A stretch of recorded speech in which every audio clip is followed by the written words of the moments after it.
everyone and welcome to the channel. Today we're going to be breaking down the 12-game slate on FanDuel and DraftKings. That's actually turned into an 11-game slate with the Baltimore and Miami game being canceled.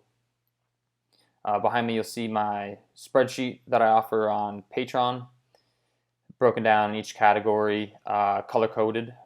Just a little bit of a background on that. What I've done here is I've taken every statistic and I've color-coded it based on every position. So here you'll see the starting pitchers, the Sierra, ERA, K percentage. Each one of these is color-coded based upon that specific statistic and the position.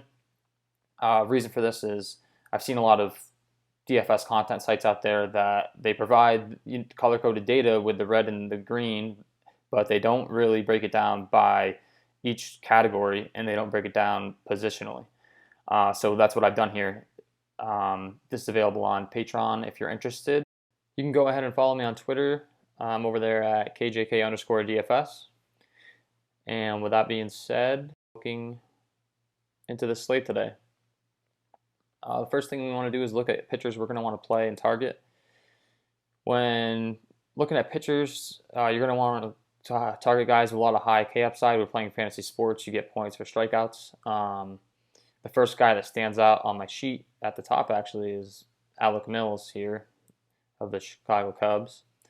And he comes with a pretty friendly price tag on FanDuel, taking on a Cincinnati team that has a lot of pop in it, but also will strike out.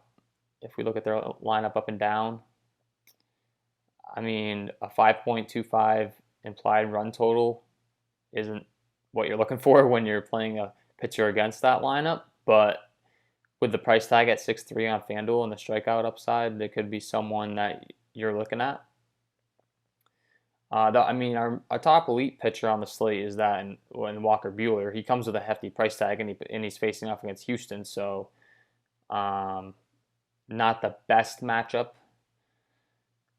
but he's 139 favorite. He has the strikeout upside that you're looking for, but that 10.5 price tag is really going to cost you. I don't really know if you're looking to go there on this slate. As we go further along and we figure out the bats we want to put in, if we got some cheaper guys, great. But if not, I don't know if you want to go with a 10.5 price tag on him. Patrick Sandoval taking on Seattle. Young kid. You can see he does give up quite a bit of hard contact. Looking over at his splits, he's actually struggled more against lefties, which is a little bit uncommon considering he's a lefty himself, but that seems to be the case with him. And you looking at this Seattle lineup, you got 3 lefties. So a guy that struggles against lefties and is facing a Seattle squad that strikes out a ton and is almost minimum salary, I mean, he's another guy that stands out as a potential option on this slate. Moving further along the list, another guy that could be a candidate to play is Gianni Torinos. He's a guy that I have played quite a bit in DFS over the years. He usually comes with a pretty cheap price tag.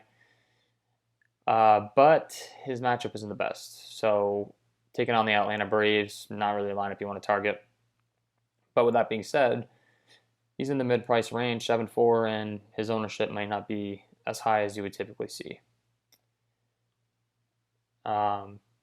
Guys that we want to target. Looking at guys we want to target, I always like to look at the fly ball rate.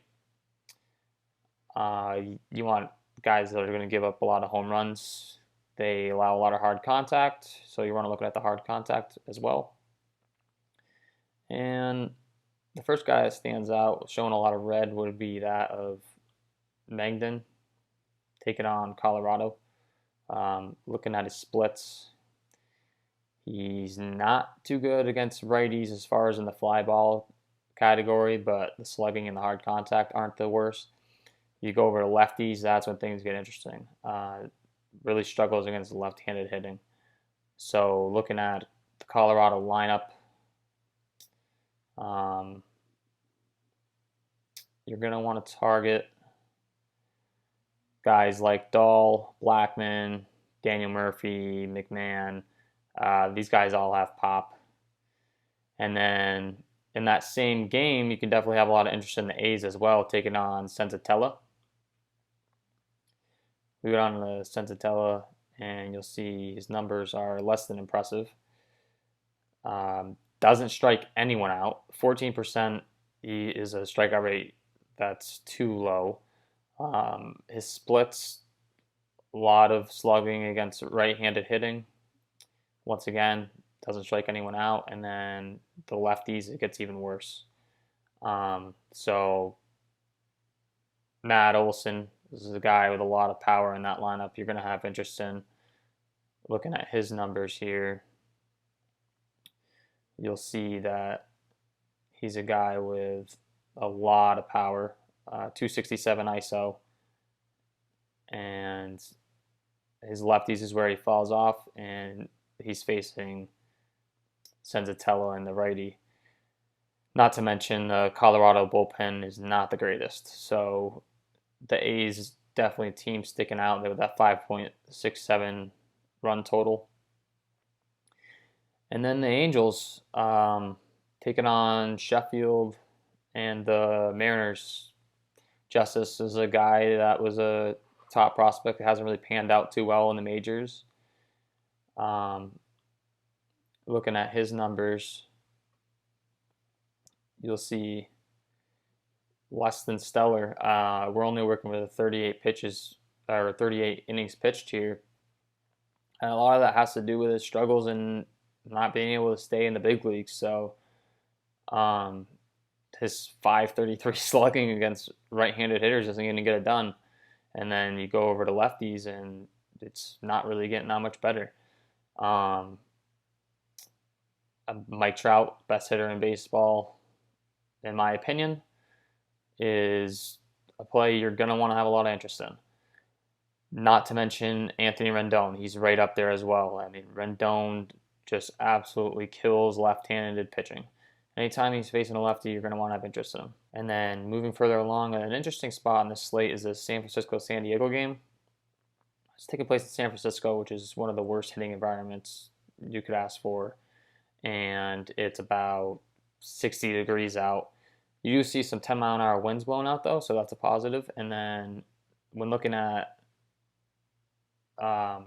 Zach Davies, he's a guy that really doesn't strike anyone out, and he gives up a ton of hard contact to left-handed hitters. So San Francisco is not the best lineup, but they do have a couple guys that you might want to play here in Yastrzemski, guy with a lot of pop, and then Alex Dickerson. Dickerson's been a little bit of a DFS darling for me, a guy that's been up and out of the minor leagues. He comes up, goes back down, but he's got a ton of pop. His only issue is he strikes out a ton. But facing off against a guy like Zach Davies who doesn't strike anyone out, you could definitely have some interest in him there. And a game that really sticks off the page as far as a combination of bad teams would be this in the Kansas City Royals and the Detroit Tigers.